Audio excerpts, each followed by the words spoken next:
Assalomu alaykum hurmatli yurtdoshlar. Mana navbatdagi darvozamizni ustanovka qilib, kraskalarini yakunladik. Xudo xolasa. Hop, bu darvozamiz shedevr fason deyiladi.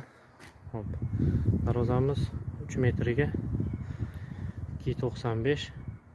Hop, nalichkalar bilan 3.60 ga 3.40 bo'lgan. Hop, bu darvozamiz 4 qavatli bo'lgan.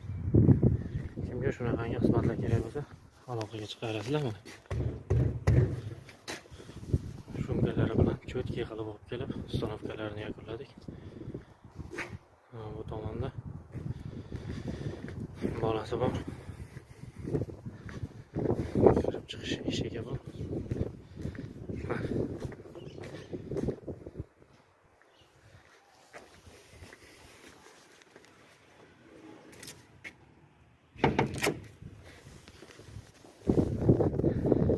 Kimga shunaqangi xizmatlar kerak bo'lsa, ekrandagi aloqaga chiqarasizlar. Barchaga rahmat.